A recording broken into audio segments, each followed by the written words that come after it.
आज मु आपनको शेयर करिछि दही भात जेहेतु खरा दिन चलछि सेथिपाई मु आपनको शेयर करिछि दही भात रेसिपी। एही रेसिपी खाइबा को बहुत स्वादिष्ट लागि थाए। एबे चलंतु देखि नबा आज रही रेसिपी। आज रही रेसिपी बनेबा पई मु आगुर राइस बने के रखी नेछि। मु एठी 2 कप राइस नेछि। जो कप रे मु मेजर करके दही नेछि सेही कप रे 2 कप फुल एठी राइस नेछि। 2 कप राइस पई मु एठी 1 कप फुल दही नै जेछि। दही आपनकर खट्टा न हवा दरकार, आपण फ्रेश दही ही नेबे। एबे मु दही को से राइस रे देई देछि। तापर कौन करबा ना एटी किछि आंब कसिया अदा को करिकी रखी नेछि एवं 2टा कंचा लंगा को पूरा छोट छोट पीस करी काटिकी रखी नेछि। तापरे किछि धनिया पत्र किछि पुदीना पत्र को एमती छोट छोट काटिकी रखी नेथिली। एबे से धनिया पत्र पुदीना पत्र को दे देबा। तापर कौन करबा ना तापरे आको साइड को रखी नबा। एबे गैस ऑन करी मु पैन बसै नेछि एवं सेतिरे 2 चम्मच मु एठी ऑयल दे देछि। मु एठी रिफाइन ऑयल नेछि।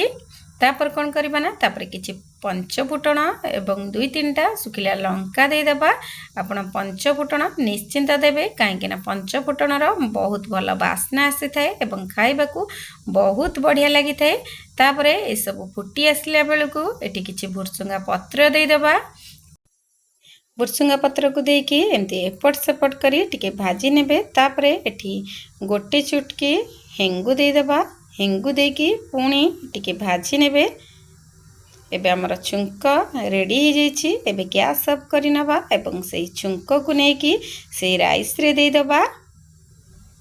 प्रथमे एमती टिके गोळेई नेबे। तापरे जो छुंक को बनेइथिले एबे सेही छुंक को दे देबे।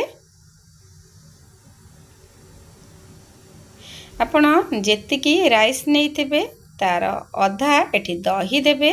पूरा सुखा सुखा राइस को करेंगे नहीं कहीं सुखा सुखा करदेले खाइबा को भल लगी न थाए।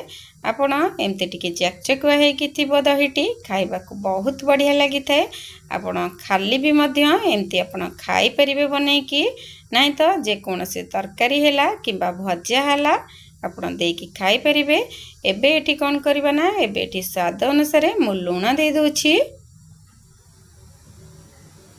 एबे जो छुंक को बनै के रखितिली एबे से छुंक को देकी राइस रे एमते गोळेई नेबा। एबे आपनकर एही दही भात रेसिपीटी प्रस्तुत हो जाइछि। आशा करिछि आज रे दही भात रेसिपीटी आपनको भल लागिथिबो। आपण एही परी एही खरा दिन रे घरे बनेकी निश्चिंत खांतु एवं खरा दिन रो मजा नियंतु। ता संग को मु एठी किछि भजा बनै के रखी नेइतिली। भजा रे मु किछि बाइगण को भाजी के रखी नेइतिली एवं किछि भेंडी भाजी के रखी नेइतिली। ता संग को एठी किछि काकुड़ी एवं कंचा लंका रखी नेइछि। आज रही रेसिपी आपनको केमती लागिला आशा करुछि भल लागिथिबो। जदि भल लागिछि तेबे ममता किचन ओडिया को लाइक शेयर सब्सक्राइब निश्चिंत करिवे। मु आ गोटे रेसिपी नै कि आपण मानक पाखक आसीबी। से पर्यंत रहिली आज पई एतिकी। नमस्कार।